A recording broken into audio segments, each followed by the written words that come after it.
తప్పు చేసి దబాయిస్తే అది నిజమవుతుందని చంద్రబాబు నాయుడు అనుకుంటే అది ఆయన భ్రమే. జనాన్ని మాయ చేసినట్టు శ్రీవారిని మోసం చేయాలంటే కుదరదన్న విషయం చంద్రబాబు నాయుడు తెలుసుకోవాలి. నిన్న జగన్ గారు తన తిరుమల పర్యటన మీద స్పష్టంగా ప్రెస్ మీట్ పెట్టడం జరిగింది. అయినా దాన్ని ఒప్పుకోకుండా చంద్రబాబు నాయుడు తప్పుల మీద తప్పులు చేస్తూ మళ్లీ మాట్లాడతాడు. జగన్మోహన్ రెడ్డి గారు తిరుమల రావడానికి భయపడుతున్నాడు, డిక్లరేషన్ ఇవ్వబడుతుంది కాబట్టి ఎస్కేప్ అవుతున్నాడు అని చెప్పి సూటిగా చంద్రబాబు నాయుడు గారికి చెప్తున్నా. చంద్రబాబు నాయుడు జగన్ గారి దమ్ము ధైర్యం గురించి రాష్ట్ర ప్రజలందరికీ బాగా తెలుసు.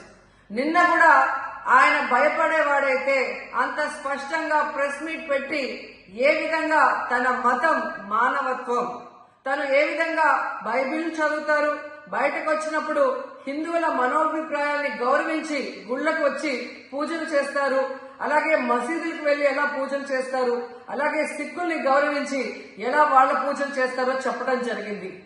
ఈ రోజు మీకు క్లియర్ గా తెలుసుకోవాల్సిన విషయం, మీకు దేవుడు అంటే భయం భక్తి లేదు కాబట్టి ఏంటనేది మీకు అర్థం కాదు. కానీ ఒక భక్తుడికి దేవుడి దగ్గరికి వెళ్ళాలి అన్నప్పుడు ప్రశాంతమైన వాతావరణంలో వెళ్ళాలనుకుంటాడు, ప్రశాంతంగా భగవంతుడిని పూజించాలని అనుకుంటాడు. కానీ ఈ రోజు మీరు జగన్మోహన్ రెడ్డి గారు తిరుమలకు వస్తారని అనౌన్స్ చేసిన దగ్గర నుంచి బీజేపీలో కొందరు, జనసేన, తెలుగుదేశం పార్టీ ఎలా అలజడి సృష్టిస్తున్నారో అందరూ కూడా గమనిస్తున్నారు.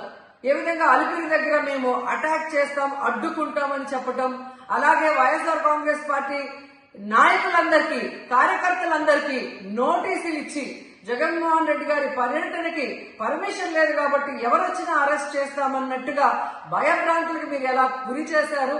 అండ్ ఈరోజు కుల రాజకీయాలు చేసి రాష్ట్రాన్ని భ్రష్టు పట్టించడమే కాకుండా మత రాజకీయాలు కూడా మీరు ఎలా చేస్తున్నారో అందరూ కూడా గమనిస్తున్నారు.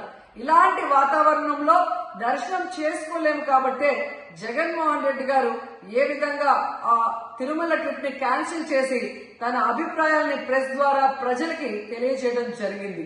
సో నిజమైన భక్తుడు జగన్మోహన్ రెడ్డి గారు ఎప్పుడైనా మళ్లీ వెళ్లి వెంకటేశ్వర స్వామిని దర్శించుకోగలరు. 5 సంవత్సరాలు తన తండ్రి మరి ముఖ్యమంత్రిగా వెంకటేశ్వర స్వామికి పట్టు వస్త్రాలు ఇచ్చారు. జగన్మోహన్ రెడ్డి గారు 5 సంవత్సరాలు మరి పట్టు వస్త్రాలు ఇచ్చిన తర్వాత ఈ నీచమైన రాజకీయాలు చేస్తూ డిక్లరేషన్ పేరుతో మీరు మాట్లాడుతూ ఎవరు అడ్డుకున్నారు అని చెప్పి మళ్లీ దిగజారుడు రాజకీయాలు చేస్తున్నారు.